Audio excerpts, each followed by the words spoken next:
Hi, how's it going everyone? Today I'm kind of doing a dual review. I'm doing a review on the Viridian C5 compact laser,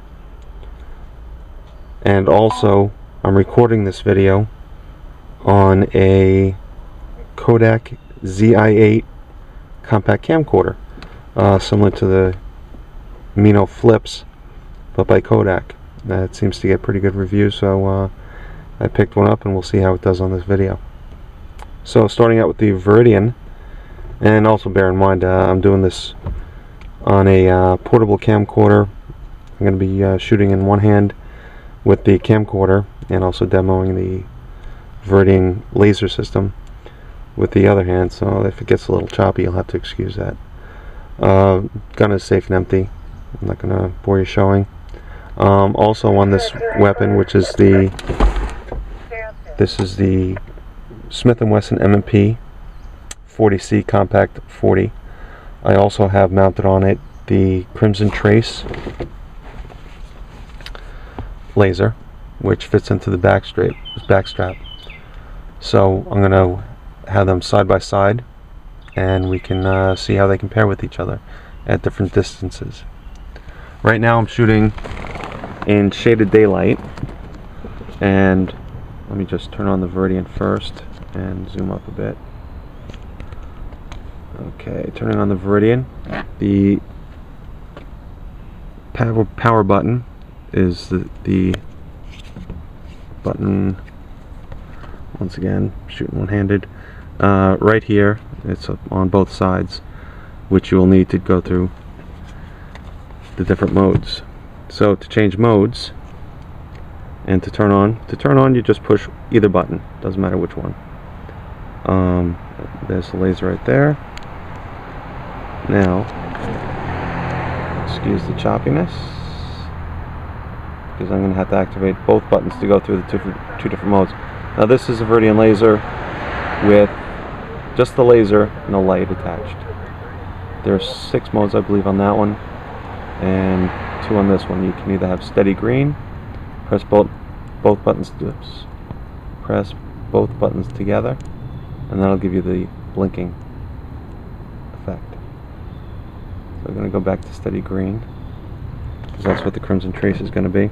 This is about a distance of, the way I'm shooting today, I could shoot the next Blair Witch Project with this. This is about a distance of, let's say, 25 feet. I'm going to activate the Crimson Trace. As you can see, I set them offset from one another so you can see them a little more clearly. So at about 25 feet, they're both very visible, although the Viridian is definitely noticeably brighter. And if we go to the brick area, put them both on, both of them are pretty visible on the brick as well. So at 25 feet, either one is going to do a nice job in shaded daylight. If we bring it over here, I'd say about a distance of maximum zoom. Let's see if we can pick it up. Yeah, there we go. I see the green laser. And I'm going to activate the red. And I don't know if you can see it here. It's very hard to see it through the viewfinder on the ZI-8. I can definitely see the green laser very clearly. I can't see it on the ZI-8, the Crimson Trace red, too well. But with my naked eye, I can see both of them easily. Although the Viridian is definitely brighter. So that's about 100, 110 feet maybe. If you go down the fence a little bit, I can still see the Viridian. Actually, at this point, it's probably like 150 feet, I would think. The red laser is just about useless, and the Viridian is still going strong. So going down to about probably 200 feet, still see the Viridian very well. So from this test so far, at close distances, I can just faintly see the red laser, probably about 200 feet.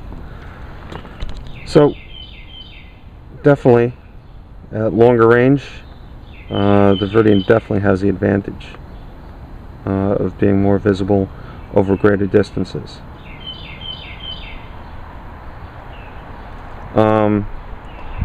You got to also consider that even though the Viridian, and let me zoom out a little bit now, even though the Viridian is definitely more visible at greater lengths, it's also not nearly as easy to holster. Hopefully Viridian is going to come out with some decent holsters for most guns with their laser system attached. The Crimson Trace definitely has the advantage on that. It's, you can just about throw any holster on it, maybe slightly modify it a bit. I modified a Don Hume holster because that didn't fit right out of the box. I had to cut a little out and refinish it a little bit, but it's easy enough fix. I'm not a big fan of the bulky nylon holsters, the big padded ones with the I like the form-fitting holsters. It helps with retention a bit, in my opinion.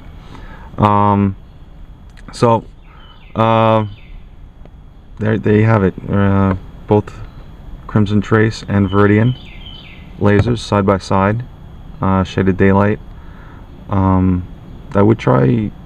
I really don't think a full light test is necessary at this point because just with the shaded daylight, we see there's a pretty decent distance. If you're planning to use it over distances of over, say, 50 feet, the Viridian's definitely the way to go.